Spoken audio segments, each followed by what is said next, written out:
Welcome to Understand Murdaugh, a podcast from the Post and Courier, South Carolina's largest newspaper. Our award-winning reporters have spent more than a year digging into the Murdaugh saga to bring you the latest news and in-depth analysis as we cover the story of drugs, deceit, and death in South Carolina's rural Lowcountry. And now we're here to provide quick daily updates on Alex Murdaugh's highly anticipated double murder trial in Colleton County. I'm Jocelyn Grzeszczak, and I'm one of the reporters here in Walterboro covering Alex Murdaugh's double murder case. Today was the first day of witness testimony, and it was a pretty long one. We heard from 6 different people, and most of them were local law enforcement here in Colleton County.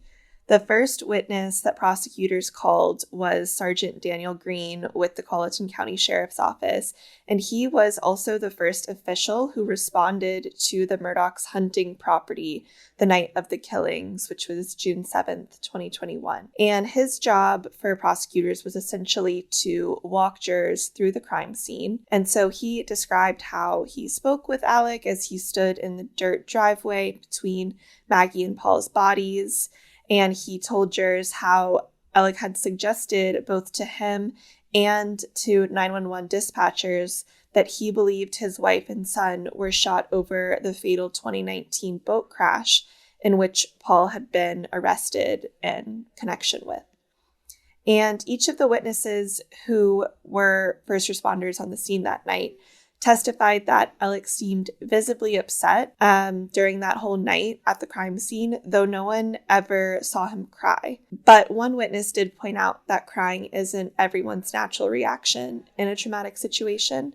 So that's important for jurors to keep in mind when they're, evaluating his demeanor in response to the killings. And Alec told both 911 dispatchers and first responders at the scene that he'd checked Maggie and Paul for a pulse, though investigators didn't see any blood on his hands or shirt.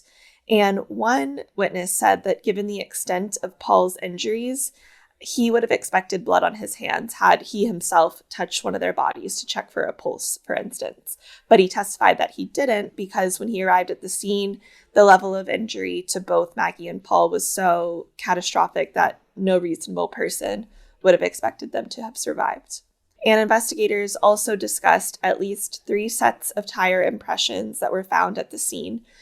2 of those, they said, were from Alex's vehicle that he had pulled up when he discovered the bodies, but at least 1 came from an unknown vehicle. And it was difficult for investigators to capture this evidence, they testified, because of the weather. And they said it was humid and rainy that night, which is pretty typical for, a June summer night in the Lowcountry. And investigators also said they noticed a set of sandal-type footprints near a hangar on the property, which seemed to go from one end to the other, turn around, and come back. And investigators at the scene walked alongside these footprints to check for any blood or any weapons, but they said they didn't find any. And they also told jurors that the prints seemed to match the shoes that Maggie was wearing when she was killed. And the witnesses who testified mentioned that in addition to Alex's car, a Ford F-150 was also found at the scene.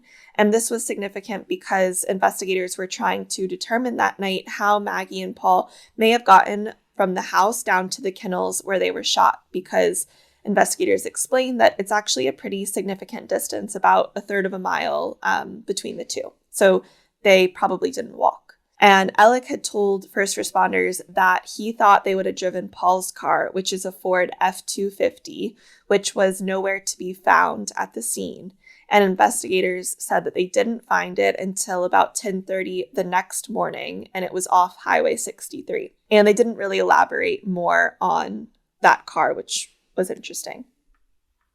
So that was sort of prosecutors' line of questioning and what the witnesses laid out for the jury. And when defense attorney Dick Harpootlian came up to cross-examine each of the witnesses, he largely focused on portraying first responders as possibly contaminating key evidence at the scene. So he determined that no one had photographed this set of unknown tire impressions, for instance. And one of the deputies who responded fully stepped inside the feed room where Paul's body was found partially lying because his supervisor said that they wanted to check the body for a weapon. They were worried that a weapon might have been hidden underneath Paul's body as they worked to assess the scene. And another deputy even took it upon himself to walk around the crime scene, and he placed evidence markers next to spent shell casings around Maggie's body, which Harpootlian suggested might have affected microscopic evidence. And remember, it was dark when first responders arrived at the property, so it may have been even more difficult to see footprints or something left behind by the killer. Harpootlian also argued that this deputy's job should have been left to a trained crime scene technician, but the deputy just went on the stand and said he was simply trying to flag important evidence in a really chaotic and fluid scene to make sure that no one had stepped on it. And the defense attorney also showed jurors a photograph of the back of Maggie's leg, which an investigator testified he had seen what could have been a muddy foot impression, like if someone had put their foot on the back of her leg and stepped on her, pushed her, something like that. And that was also a fact that they didn't really elaborate on, but it was a pretty interesting detail that they revealed. And while all this testimony was happening, Alec became quite emotional in the courtroom at several different points. We saw him sort of bow his head a lot and cry or tear up or wipe his eyes, particularly when witnesses would describe the extent of Paul and Maggie's injuries or when his initial 911 call played. And like yesterday, a number of his family members, including his remaining son Buster, were present behind him in the courtroom. We are in recess until tomorrow at 9:30 when jurors are scheduled to come back to the courthouse, and we're expecting to hear more testimony from law enforcement officials as they work to explain the crime scene and those initial moments in responding to the murders. That's all we have for now. For more in-depth coverage of this trial, as well as the latest news on the Murdaugh story at large, stay tuned to postandcourier.com/Murdaugh. You can find us on Twitter at Post and Courier.